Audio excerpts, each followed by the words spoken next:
administración, creyendo que todo, Señor, va a cumplirse conforme a tu voluntad. En el nombre de Jesús decimos amén, amén y amén. Puede sentarse. Y antes de iniciar, tenemos por acá unos anuncios. Está un poquito alto. Dice: encuentro de jóvenes. Encuentro de jóvenes 24, 25 y 26 de octubre. Mayores de 15 años, para anotarse pueden acercarse al lobby. Y ahí va a estar a Nevi anotando para el encuentro. ¿Dónde están los varones? Otra vez. ¿Dónde están los varones? Red de varones el día de mañana jueves, arrancando a las 5:30 con el cafetín. ¿Dónde está el equipo de evangelismo?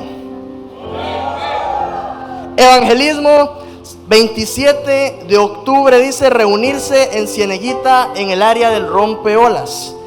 Y ya están abiertas las inscripciones para matrimonios múltiples. Pueden acercarse al lobby y anotarse con Ender Herrera. ¿Cuántos nos visitan por primera vez? Todos somos de casa. Un aplauso, dese un aplauso, porque esta noche usted decidió estar en el mejor lugar. Y bueno, vamos a continuar con la serie de los hechos. De verdad que ha sido una serie que me ha bendecido grandemente, y yo sé que usted también, amén. Y la semana pasada nuestra pastora hablaba acerca de Cornelio. ¿Cuántos vinieron el miércoles pasado? Cornelio, un hombre que no conocía de Cristo, un hombre que tal vez no era el cristiano. Bueno, evidentemente no era el cristiano, pero tenía una vida muy diferente a la que usted y yo tenemos. No se congregaba con regularidad en una sinagoga, en un templo. No practicaba ritos como la alabanza, la adoración, la oración, el ayuno, porque vuelvo y repito, él no conocía de Cristo. Pero este hombre era fiel en la oración. Este hombre era fiel con sus diezmos y con sus ofrendas. Y su oración y sus limosnas provocaron algo diferente en la vida de su casa y en la vida de su familia. Amén. Y la noche de hoy voy a continuar. Se me delegó hablar acerca de la oración. Y mientras preparaba esto, yo decía: es que la oración es una necesidad del creyente, es una necesidad del cristiano. Pero luego el Espíritu Santo me decía: no, porque todos los seres humanos somos seres compuestos. Tenemos un cuerpo, tenemos un alma, tenemos un espíritu.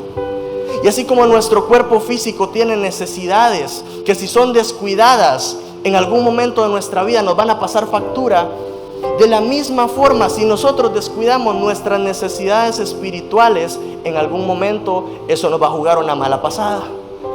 Entonces la oración, las disciplinas espirituales no son solo las necesidades de un creyente, no son solo las necesidades de un cristiano.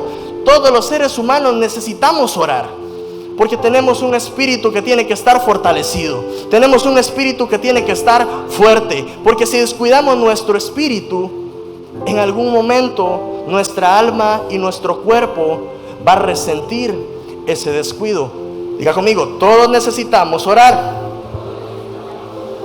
Y es que la oración siempre ha sido importante para Dios, porque la oración es el medio por el cual yo me acerco a Dios.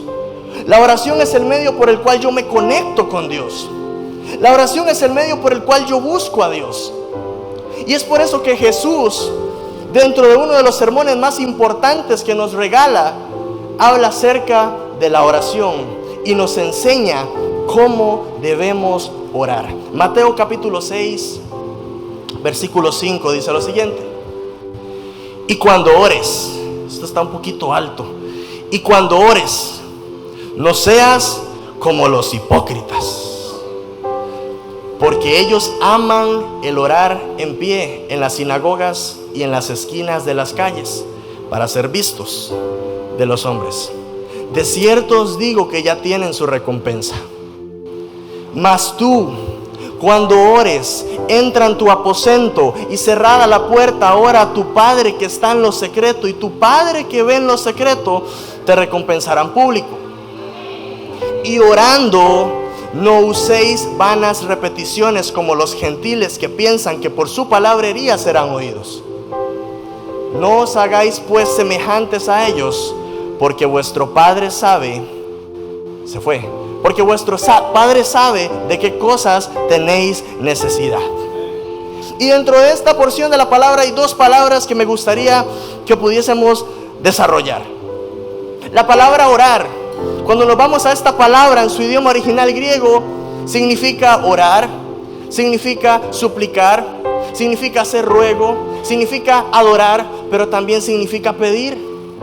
Porque a Dios le gusta que sus hijos le pidan. Yo no sé usted, pero a mí por mucho tiempo me costaba pedirle a Dios. Me costaba acercarme a Dios como hijo y pedirle. Amén. Pero podemos entender que cuando Jesús nos dice, tú orarás a tu Padre, nos está diciendo, tú le pedirás a tu Padre. Vuelvo y repito, a Dios le gusta que sus hijos le pidan. Y hay otra palabra muy interesante en esta serie de versículos, y es la palabra hipócritas. Diga conmigo, hipócritas. Pero no vuelva a ver a nadie. Es una palabra que suena fuerte, pero cuando estudiamos esta palabra significa actuar, significa estar bajo un papel, significa estar bajo un personaje. Quiere decir esto, que Jesús lo que estaba diciendo es, cuando ustedes vayan a orar, no lo hagan de una manera fingida, no lo hagan de una manera actuada, no lo hagan de una manera falsa. Háganlo con humildad, háganlo de corazón, háganlo real, háganlo genuino, háganlo sincero. Y mientras leía esto yo pensaba, tal vez nosotros diremos, no, yo no soy así. Pero cuando venimos a la iglesia a hacer cosas que no hacemos en casa, estamos actuando bajo un papel, estamos bajo un personaje. Amén. Y es que el tema suena muy bonito, pero está fuerte. Tengo unos cuantos golpes por ahí que me hice preparando el tema. La oración es importante, pero esta oración modelo que Jesús nos regala es una oración personal, es una oración individual, es una oración por la cual yo me acerco al Padre, es una oración de altar personal. Y dentro de los evangelios, si continuamos leyendo, llega un momento donde Jesús le regala a sus discípulos una perla, una estrategia de oración, un arma poderosa en el ámbito espiritual. Y es de lo que quiero compartir el día de hoy, y es la ley del común acuerdo. Vámonos a Mateo capítulo 18, versículos 19 y 20. Dice así: de cierto os digo que todo lo que ese es el 18. De cierto os digo que todo lo que atéis en la tierra será atado en el cielo, y todo lo que desatéis en la tierra será desatado en el cielo. Y voy a aprovechar que salió ese versículo. Hay muchas formas de orar. ¿Dónde están los estudiantes de academia? Hay muchas formas de orar, hay muchos tipos de oración. Y aquí vemos una oración con autoridad, porque Dios nos ha dado autoridad como hijos. Amén. Pero también hemos recibido autoridad como iglesia. Y eso es lo que Dios quiere que hoy apliquemos y pongamos en práctica. Versículo 19. Otra vez os digo que si dos de vosotros se pusieran de acuerdo aquí en la tierra acerca de cualquier cosa que pidieren, les será hecho por mi Padre que está en los cielos. Versículo 20. Porque donde están dos o tres congregados en mi nombre, allí estoy yo en medio de ellos. Este es el principio de la ley del común acuerdo. Este es el principio de la oración corporativa o de la oración unificada. Cuando dos o más personas se ponen de acuerdo en un asunto para orar en función de ese asunto, y que algo diferente suceda, y recibir una respuesta de parte de Dios, y recibir una respuesta de parte del cielo. Así es como funciona la ley del común acuerdo. Amén. Pero en este versículo, ponerse de acuerdo tiene un significado muy lindo. Y es la palabra griega sinfoneo, que significa armonía. Y yo pensaba en la banda, mi banda favorita. La batería no suena como el piano no suena como la guitarra no suena como el violín. Pero cuando están en armonía, cuando están en sinfoneo, podemos disfrutar de la melodía de muchos instrumentos que son diferentes pero funcionan como uno. Amén. Sinfoneo, armonía. ¿Y saben qué mostraba Dios? Que cuando la iglesia se une a orar en unidad, hay un sinfoneo en el cielo, hay una armonía en el cielo, hay un sonido agradable en el cielo que produce que algo diferente suceda en la tierra. Amén. Pero cuando la iglesia se reúne a orar por cosas diferentes cada uno, por cosas personales cada uno, por cosas propias cada uno, no ocurre ese sinfoneo, no ocurre esa armonía. Solo ocurre cuando la iglesia camina y funciona en el principio del común acuerdo. Y es que aunque Dios nos creó a todos nosotros de manera individual, y todos nosotros tenemos un propósito individual mío, el propósito de Jadel no es el mío, el propósito de Norquis no es el mío, el propósito de Martín no es el mío, porque a todos Dios nos creó diferentes. Dios nos diseñó con la capacidad de ser unidad, aunque todos seamos diferentes. Porque por más que tengamos un propósito diferente, muchas veces el diseño de Martín va a hacer que yo pueda avanzar en mi diseño personal. Porque muchas veces mi depósito va a hacer que cuando yo me una con Norquis, ella avance en su propósito. Vuelvo y repito, todos somos diferentes, pero fuimos diseñados con la capacidad de ser unidad. Y ese es uno de los principios por los cuales está fundamentada la iglesia de Cristo. Y es que el mejor ejemplo lo encontramos en la Trinidad: Padre, Hijo, Espíritu Santo. Tres facetas en una sola. Padre, a la vez intercesor, a la vez consolador. La grandeza de la Trinidad, la unidad en su máximo esplendor. Pero vuelvo y repito, nosotros fuimos diseñados con la capacidad de ser unidad. Dios a ninguno nos diseñó para que fuéramos individualistas. En el Génesis Dios dice: no es bueno que el hombre esté solo, así que le haré una ayuda. Dios no nos mandó a caminar por el mundo pretendiendo que todo lo podemos lograr solos.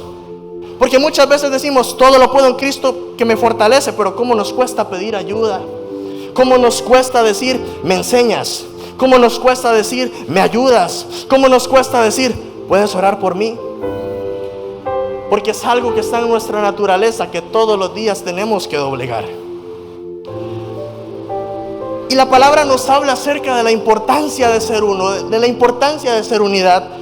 Y quiero leer para ustedes Eclesiastés capítulo 4, versículos del 9 al 12, versículo que muchos conocemos. Dice: la verdad, más valen dos que uno, porque sacan más provecho de lo que hacen. Versículo 10: además, si uno de ellos se tropieza, el otro puede levantarlo, pero pobre del que cae y no tiene quien lo levante, quien lo ayude a levantarse.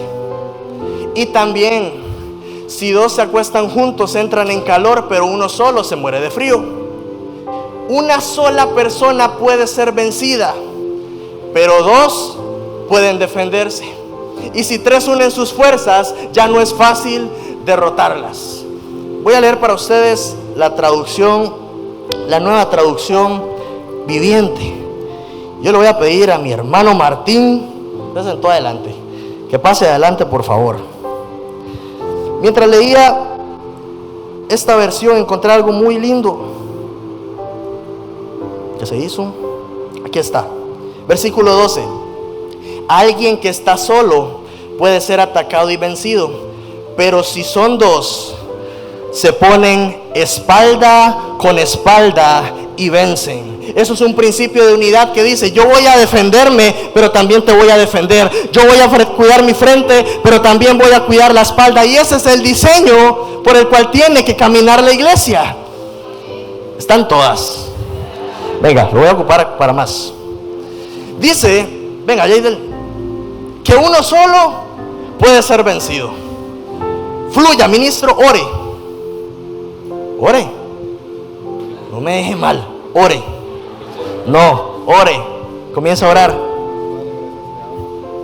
Uno orando, pero se cansó. Entonces quizás su oración estaba a punto de provocar algo, pero Martín se cansó. Ore. Date las dos manos. Y Martín se cansa, pero no está solo, está con alguien más que levanta sus manos y los dos continúan orando. Ese es el poder de la iglesia, ese es el poder de la ley del común acuerdo. Eso es lo que sucede cuando dos personas aquí en la tierra se ponen de acuerdo para que algo diferente suceda. Pero dice, versículo 12, que dos pueden ser vencidos. Oren. Están cansados, pero es parte de, porque si los dos se cansan y llega un tercero que levanta sus manos, dice, mejor todavía si son tres, porque una cuerda triple no se corta fácilmente. Porque es importante que oremos como iglesia, porque es importante que oremos en equipo, porque es importante que oremos en unidad. Porque si yo me canso, porque si yo me caigo, hay alguien que me levanta y ora conmigo. Porque si yo me quedo sin fuerzas, hay alguien que viene y me inyecta fe, hay alguien que viene y me inyecta energía, hay alguien que viene y me inyecta confianza, y seguimos perseverando en la oración. Gracias. Están en todas.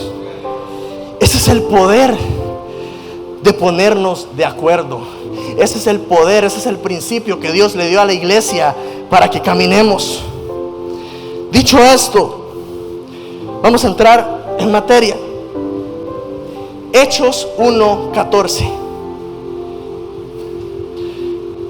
El libro de los Hechos nos relata grandes hazañas de la iglesia primitiva. Sanidades, liberaciones, multitudes que corrían y entregaban su vida a Cristo. El fundamento de la iglesia fue, es y será Cristo. Pero la oración y la unidad le permiten a la iglesia avanzar y conquistar. Dice Hechos 1:14. Todos estos perseveraban unánimes en oración y ruego, con las mujeres y con María, la madre de Jesús, y con sus hermanos. Todo lo que aquí sucedía en esta iglesia era porque había una iglesia que estaba orando. Si queremos experimentar el avivamiento que provocó la iglesia primitiva, tenemos que aplicar y vivir en los principios que aplicaba la iglesia primitiva. El problema es que muchas veces nos preguntamos, ¿por qué es que ya no se levantan los paralíticos? ¿Por qué es que ya no resucitan los muertos? Yo se lo he preguntado, porque yo a veces leo la palabra y yo veo que pasan tantas cosas. Y yo me pregunto, ¿por qué si estamos en una dispensación mayor? ¿Por qué a veces no vemos con tanta regularidad lo que me registra la palabra? Porque gran parte de la iglesia se ha dedicado a ser expectante, cuando su papel es ser de los que provoca, es ser de los que manifiesta, es ser de los que ora. Gran parte de la iglesia ha entrado en un adormecimiento espiritual y hemos esperado a que otro provoque, a que otro ore, a que otro haga. Y si es la voluntad de Dios, que mi milagro sea hecho. Y yo pensaba en esto, y lo voy a decir con mucho respeto. Muchas veces se crea en nosotros una gran expectativa cuando escuchamos que un hombre de Dios o una mujer de Dios van a visitar nuestra congregación. Hombres y mujeres que caminan en milagros, sanidades, liberaciones. Se crea una expectativa y decimos, quizás hoy Dios tiene algo para mí, y eso está bien. Pero como iglesia nosotros somos llamados a provocar. Nosotros tenemos que venir con la expectativa de que el miércoles alguien va a ser sano, que el domingo alguien va a ser sano, que en el discipulado alguien va a ser sano, que en las redes alguien va a ser sano, porque yo como iglesia me comprometo a provocar. Pero muchas veces, vuelvo y repito, la iglesia se ha conformado con esperar a ver qué pasa cuando Dios nos dio la autoridad de provocar que algo pase. Y una pincelada de lo que sucedía en esa iglesia, Hechos capítulo 5, versículo 12, dice: y por la mano de los apóstoles se hacían muchas señales y prodigios en el pueblo, y estaban todos unánimes en el pórtico de Salomón. De los demás, ninguno se atrevía a juntarse con ellos, mas el pueblo los alababa grandemente. Y los que creían en el Señor aumentaban más. Esto me habla a mí de un avivamiento. Gran número así de hombres como de mujeres, tanto que sacaban los enfermos a las calles y los ponían en camas y lechos, para que al pasar Pedro, a lo menos su sombra cayese sobre alguno de ellos. Y aun de las ciudades vecinas muchos venían a Jerusalén, trayendo enfermos y atormentados de espíritus inmundos, y todos eran sanados. Eso es lo que Dios quiere que pase aquí. Pero que para que eso pase aquí, la iglesia tiene que levantarse, la iglesia tiene que orar, la iglesia tiene que caminar en unidad, y muchas veces eso nos cuesta. Dice, vamos a irnos ahora sí a Hechos 12. Hoy vamos a ver un momento en el que la iglesia, por medio de la oración corporativa, provocó que algo pasara, provocó que algo sucediera. Hechos capítulo 12. En aquel mismo tiempo, el rey Herodes echó mano a algunos de la iglesia para matarles, y mató a espada a Jacobo, hermano de Juan. Aquí podemos ver la muerte del primero de los apóstoles, sin contar a Judas. Otras versiones dicen Santiago. Y viendo que esto había agradado a los judíos, procedió a prender también a Pedro. Eran entonces los días de los panes sin levadura. Y habiendo tomado preso, le puso en la cárcel, entregándole a 4 grupos de 4 soldados cada uno, para que le custodiasen, y se proponía sacarle al pueblo después de la Pascua. Así que Pedro estaba custodiado en la cárcel, pero la iglesia hacía sin cesar oración a Dios por Pedro. Pedro estaba en la cárcel, Pedro estaba en una cárcel de máxima seguridad, porque dice que había muchas puertas. Pedro estaba custodiado por muchos guardas, por muchos soldados, pero había una iglesia que estaba orando, pero había una iglesia que tenía fe, pero había una iglesia que estaba unánime y sabía que aunque el escenario fuera el más difícil y complicado, Dios podía hacer algo. Esa tiene que ser la postura constante de la iglesia. Dice el versículo, vamos a quedarnos hasta el 5. Dice que la iglesia hacía oración sin cesar. Y esta palabra es la palabra griega ektenos, que significa intencionalmente. Y es que la iglesia tiene que orar con una intención. Cuando yo me acerco a Dios, yo vengo con la intención de que Él me escuche y que Él responda a mis oraciones. Pero no, con esto no le estoy tratando de decir que se acerque solo cuando quiere pedir algo. Acercarme con intención es que aunque no tenga nada que pedir, yo me acerco con la intención de que me abraces, me acerco con la intención de que renueves mis fuerzas, me acerco con la intención de que me des paz, me acerco con la intención de conocerte más, de estar contigo. Ser movidos por una intención genuina de corazón. Y leyendo este versículo yo recordaba, solo lo menciono, 1 de Tesalonicenses 5:17, que dice: orad sin cesar. Y esta palabra es la palabra griega adialeiptos, que significa ininterrumpidamente.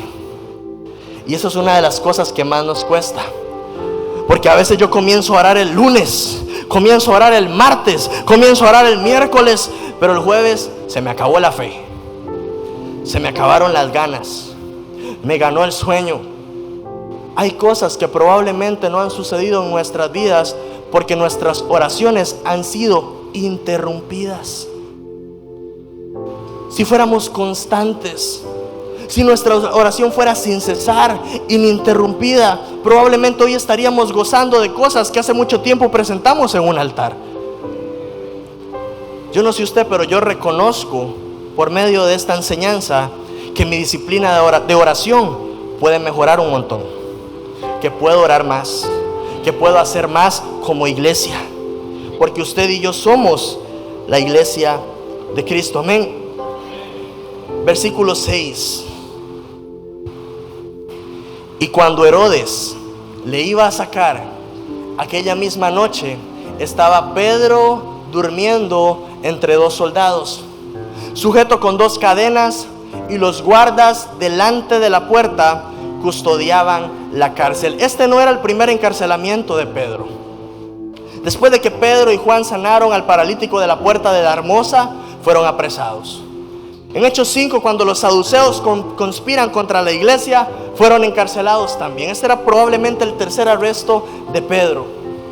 Continúa diciendo el 7. Y he aquí que se presentó un ángel del Señor, y una luz resplandeció en la cárcel, y tocando a Pedro en el costado le despertó, diciendo: levántate pronto. Y las cadenas se le cayeron de las manos. Le dijo el ángel: cíñete y átate las sandalias. Y lo hizo así. Y le dijo: envuélvete en tu manto y sígueme. Me gustó mucho la aparición de este ángel en esta historia. Y voy a mencionar 3 puntos importantes con relación a los ángeles y la iglesia. Y es que los ángeles son la representación del momento cuando un altar provoca que el cielo y la tierra se conecten. Dice la palabra que Jacob vio una escalera y que ángeles subían y ángeles bajaban. Cada vez que en la Biblia se levanta un altar, estos altares provocaban que portales espirituales se abrieran y que cosas del cielo comenzaran a suceder aquí en la tierra. Porque la voluntad del Padre es que manifestemos lo del cielo aquí en la tierra. Por eso cuando el Señor nos enseña a orar, dice: venga a nosotros tu reino y hágase en la tierra así como en el cielo. Somos llamados a manifestar lo del cielo en este lugar. La aparición de ese ángel era una señal del poder de Dios logrando aquello que era imposible para el hombre. Porque para Pedro era imposible salir de ahí. Muchas puertas, mucha vigilancia, muchos soldados. Pero en esa cárcel apareció Dios. Pero en esa cárcel apareció el ángel de Jehová. Y cuando el ángel de Jehová aparece, lo que parece imposible comienza a suceder. Lo que has intentado hacer con tus fuerzas y no has logrado hacerlo, sucede por el poder de Dios. Y muchas veces Dios utiliza este tipo de estrategias para que no lleguemos a pensar que nosotros logramos las cosas. Porque aunque la iglesia es llamada a provocar, la iglesia tiene que tener claro que la gloria es de Cristo, que la gloria le pertenece a Él. Y mire qué lindo, porque la aparición del ángel aquí nos habla de tiempos de activación y renovación espiritual. Cuando el ángel se le aparece a Elías en la cueva, le dice: levántate y come, porque largo camino te resta. Elías estaba en depresión, estaba huevado, estaba achantado, pero un ángel se le apareció y le dijo: levántate y come, porque largo camino te resta. Yo sé que no te sientes bien, yo sé que no estás pasando por el mejor momento de tu vida, pero yo estoy contigo y largo camino te resta. Porque muchas veces pensamos que todo terminó, muchas veces pensamos que ya no puede suceder nada. ¿Sabe? Muy probablemente Pedro llegó a pensar que sus últimas noches las iba a pasar en la cárcel. Pero se apareció el ángel de Jehová. Y yo recordaba el Salmo 91 que dice: y a tus ángeles mandarás para que te guarden en cada uno de sus caminos. Y recordaba también el Salmo que dice que el ángel de Jehová acampa alrededor de los que le temen y los defiende. Pero también el ángel en esta historia nos habla de renovación espiritual. Porque en el libro de Lucas, cuando Jesús sube a orar al Getsemaní, dice la palabra que el Padre envió ángeles a fortalecerlo. Porque a veces orar sin cesar cansa. Porque a veces orar sin ver cansa. Porque a veces tener fe agota. Porque tenemos que estar firmes, porque tenemos que mantener la postura, porque tenemos que estar orando y a veces las fuerzas se nos van.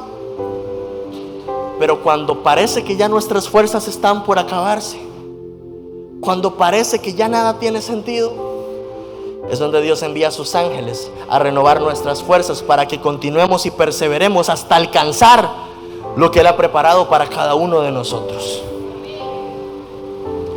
Y mientras preparaba esto, había algo muy interesante, porque hablamos de que cuando la iglesia ora, Dios responde. Vemos que una iglesia estaba orando y Pedro fue libre.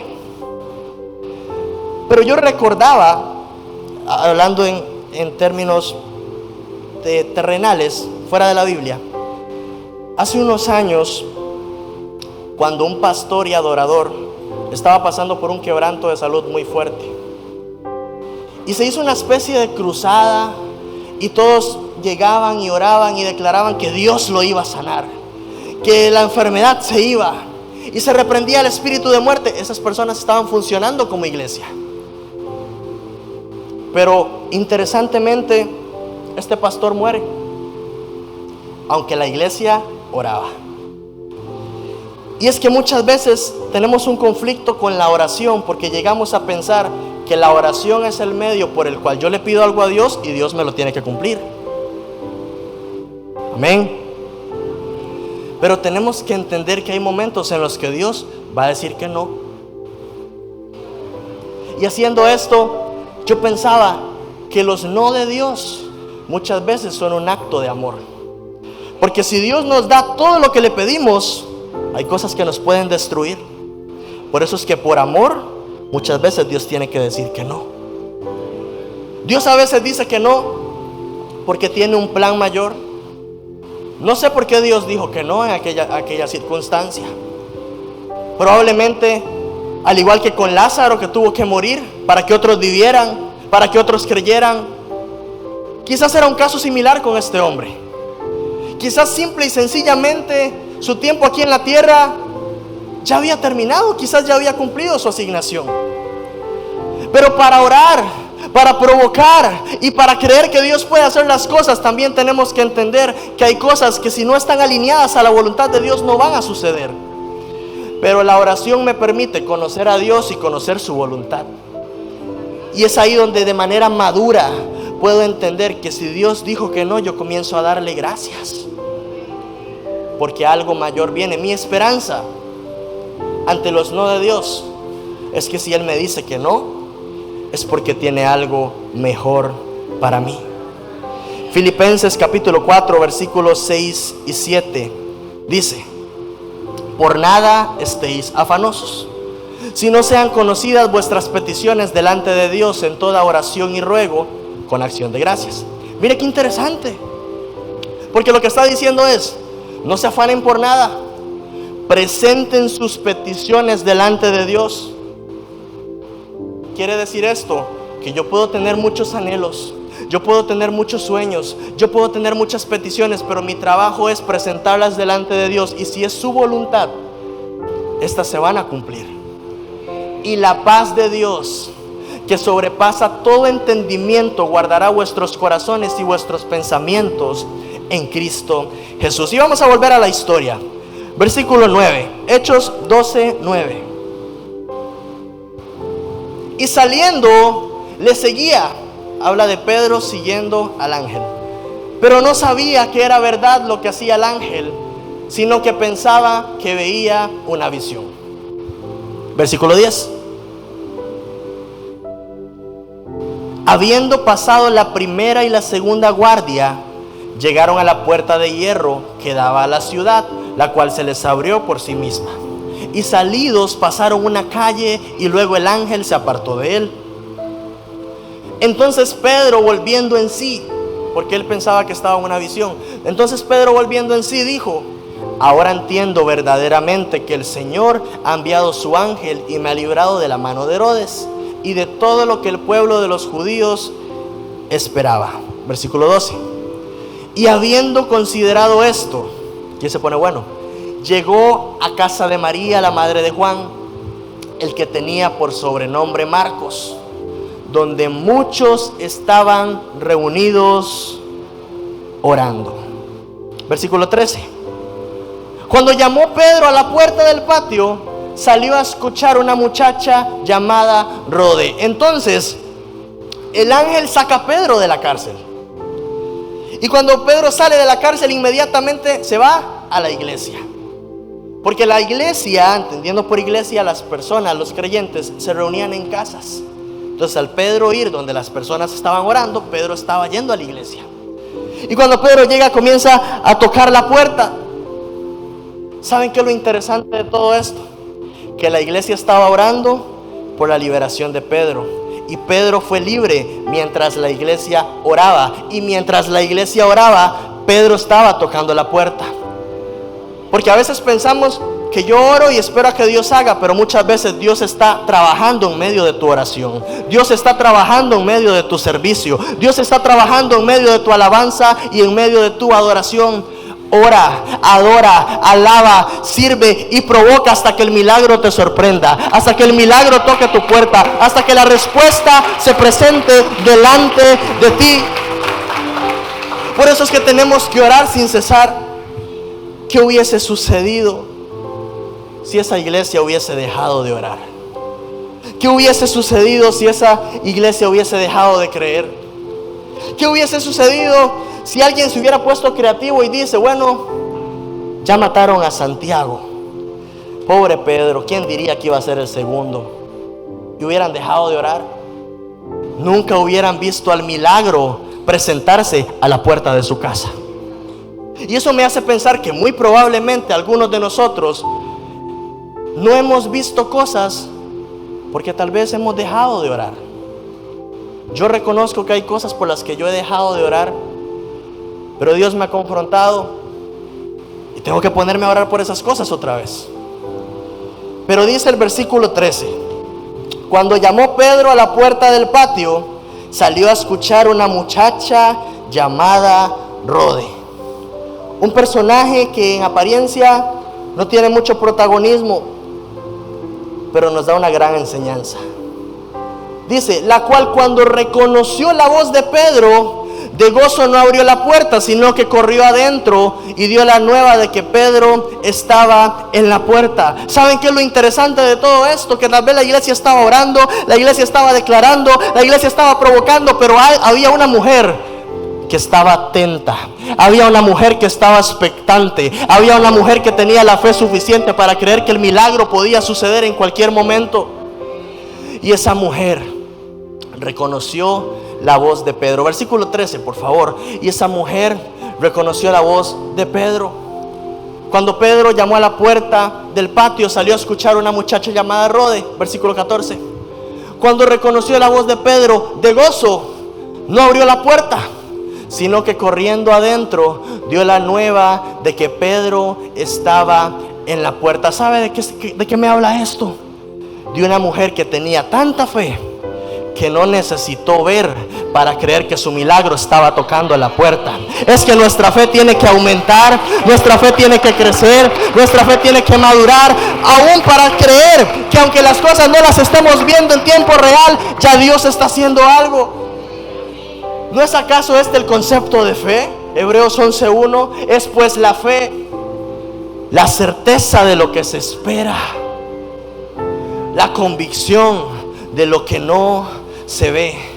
Es que la iglesia tiene que caracterizarse por su manera de hablar, llamar las cosas que no son como si fuesen y creer aún antes de ver. El apóstol Pablo dijo: creí, por lo cual hablé. Tenemos que comenzar a llamar las cosas que no son como si fueran. Dice el versículo 15. Se va poniendo más interesante. Y ellos le dijeron: ¿estás loca? Pero ella aseguraba que así era. entonces ellos decían: es su ángel.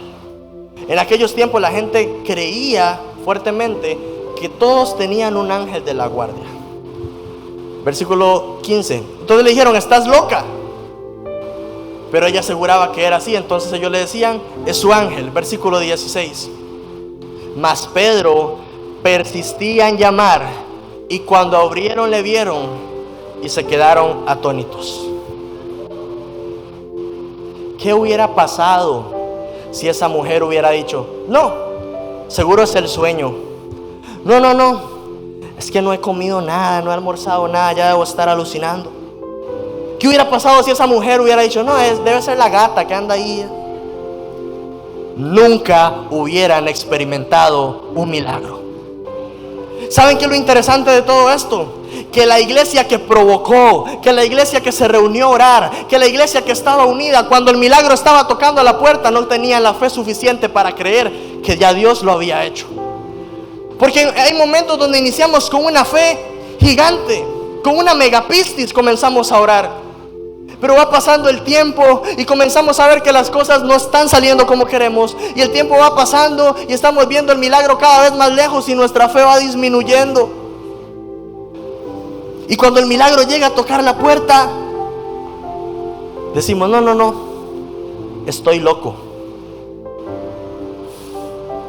Todos necesitamos una rode en nuestras vidas. Todos necesitamos un rode en nuestras vidas. Todos necesitamos a alguien que cuando yo sienta que ya todo terminó me diga: mi hermano, levántese, vamos a seguir orando, vamos a seguir creyendo, porque algo Dios va a hacer. Todos necesitamos a alguien en nuestra vida que cuando nuestros brazos se cansen, que cuando mi cuerpo se canse, que cuando mi espíritu se canse, me levante las manos. Todos necesitamos a alguien, al igual que Moisés tuvo a Aarón y a Hur, que levanten nuestras manos hasta ver la victoria, hasta ver aquello por lo que tanto hemos orado, por lo que tanto hemos peleado, por lo que tanto hemos intercedido. Y entonces, dicho todo esto, iba a hablar de varios, pero solo voy a hablar de uno, en virtud del tiempo. La oración corporativa tiene muchos enemigos. Hay pensamientos que, si el enemigo logra sembrar dentro del corazón de la iglesia, debilita la oración corporativa. Y el principal, diría yo, es la división. Porque somos la iglesia de Cristo. Somos portadores de su gloria. Somos uno, somos unidad. Siempre y cuando las cosas se hagan a como a mí me parece.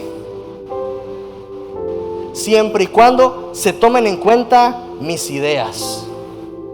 Siempre y cuando yo tenga un rol protagónico dentro de lo que se quiere hacer. Con mucha facilidad, como iglesia, tendemos a fragmentarnos. Con mucha facilidad, como iglesia, tendemos a dividirnos. Entonces, a la hora de orar, a la hora de servir, a la hora de alabar y adorar, no suena una sinfonía allá en el cielo, porque todo el mundo está orando para cada lado diferente. Todo el mundo está orando por cosas diferentes. Cada quien está orando por lo propio. Cada quien está orando por su propia casa, cuando ese no es el diseño de la iglesia. El diseño de la iglesia es amar, sentir y mirar como Jesús lo hacía. El ministerio de Jesús fue movido por amor. El ministerio de Jesús fue movido por compasión. Yo no puedo decir que soy iglesia si no me interesa lo que está pasando con mi hermano. Es ahí donde comienza la unidad. Cuando soy capaz de amar a la persona que tengo enfrente, de amar a la persona que tengo a la par, tomar mis necesidades, ponerlas a un segundo plano y orar por él. Ahí es donde me convierto en iglesia. Y voy a hacer eco en las palabras que utilizó la pastora hace unas enseñanzas atrás. La iglesia primitiva oraba por milagros. La iglesia primitiva se levantaba y decía: ¿dónde vamos a ir hoy? ¿Qué vamos a hacer? ¿De qué vamos a hablar? ¿Qué va a hacer cada quien? Había unidad, había un solo norte, había un solo objetivo. Pero muchas veces venimos a la iglesia a ver qué Dios va a hacer conmigo, a ver qué pasa, a ver de qué hablan, a ver quién va y quién no va, cuando yo tengo que venir a hacer iglesia y provocar que algo pase en la vida de mi hermano, que algo pase en la vida de mi hermana, que Dios bendiga al que tengo a la par, que Dios bendiga al que tengo atrás, porque ese es el llamado de la iglesia. ¿En qué momento comenzamos a pensar solo en nosotros? Eso no es lo que Jesús enseñó. Eso no fue lo que Jesús enseñó. Y esa unidad fue lo que provocó el avivamiento en aquella iglesia. Este principio es muy práctico, el principio de la oración corporativa. ¿Qué pasaría si hoy todos comenzamos a orar bajo una misma línea? Todos comenzamos a orar con un mismo objetivo. Todos comenzamos a orar bajo una misma intención. Y siento que Dios me dio una orden y yo voy a ser obediente. Porque si la iglesia oraba por milagros y la gente se sanaba, hoy vamos a orar por milagros y alguien va a recibir su sanidad. Hoy vamos a orar por milagros y alguien va a recibir liberación. Hoy vamos a orar por milagros y las cadenas se tienen que romper. Hoy vamos a declarar la palabra y la palabra del Señor va a hacer efecto sobre alguien que tal vez no está aquí. Porque cuando la iglesia se levanta, porque cuando la iglesia ora, porque cuando la iglesia provoca en unidad y en oración, algo tiene que pasar. Y cierro con esto. Primera de Corintios, capítulo 2, versículos 4 y 5.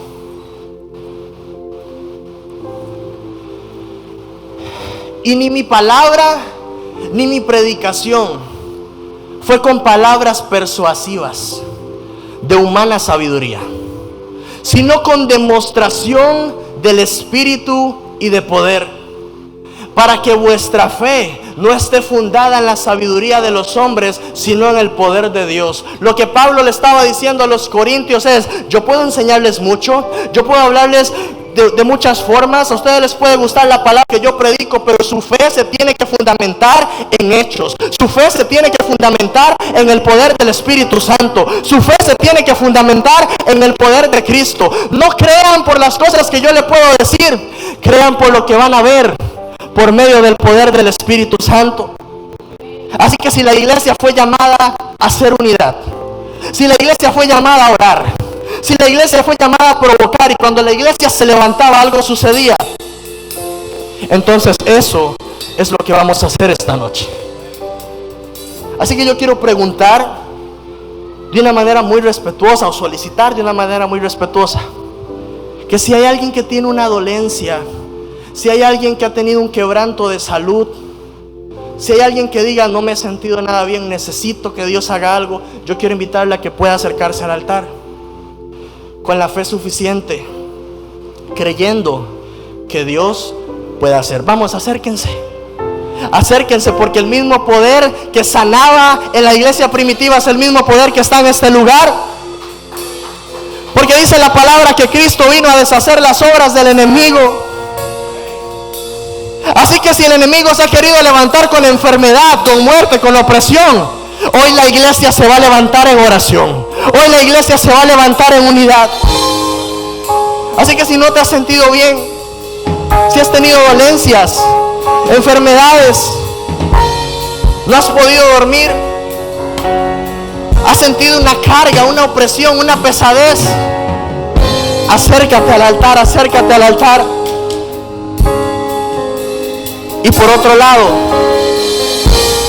yo quiero hacer una invitación a los que son iglesia, a los que dicen: yo soy la iglesia de Cristo, yo pertenezco al cuerpo de Cristo, yo soy de los que provocan, yo soy de los que creen, yo soy de los que manifiesta el poder de Jesús. Yo quiero pedirle a todas esas personas que se acerquen y que comencemos a orar. A esta hora vamos a comenzar a orar en el nombre de Jesús, creyendo que el reino de los cielos está en este lugar. A esta hora vamos a comenzar a declarar la palabra con fe. Vamos a comenzar a declarar que toda obra de las tinieblas es deshecha por el nombre de Cristo. Que toda enfermedad que ha querido venir a destruirte, a debilitarte, en este momento comienza a abandonar tu cuerpo. Vamos, ¿dónde está la iglesia? Es que la iglesia tiene que orar, la iglesia tiene que levantarse, la iglesia tiene que comenzar a profetizar la palabra de Dios, el poder de Dios. Ahí donde estás, comienza a orar, comienza a orar, comienza a orar, porque no nos vamos a ir de este lugar hasta que algo pase, no nos vamos a ir de este lugar hasta que algo suceda, porque cuando la iglesia ora, la iglesia provoca, cuando la iglesia ora, algo pasa, algo sucede. Así que comienza a orar, Señor, hoy en el nombre de Jesús. Estamos creyendo que en medio de esta atmósfera cargada de tu gloria, que en esta atmósfera cargada de tu presencia, tú comienzas a tocar, tú comienzas a sanar, que en el nombre de Jesús cadenas generacionales comienzan a romperse. Vamos, es que la iglesia tiene que comenzar a orar, la iglesia tiene que comenzar a creer. Tenemos que amar tanto que oremos por los demás. Hoy en el nombre de Jesús, toda puerta que ha estado abierta en tu vida, por la cual el enemigo ha traído enfermedad, muerte, cansancio, hoy en el nombre de Jesús se cierra. Hoy en el nombre de Jesús, por el poder de su nombre, por el poder de su palabra, venimos declarando inoperante, venimos desechando, deshaciendo todas las obras de las tinieblas que se han levantado en contra de la iglesia. Y ahí donde estás, comienza a orar por tu casa, comienza a orar por tu familia, porque cuando la iglesia se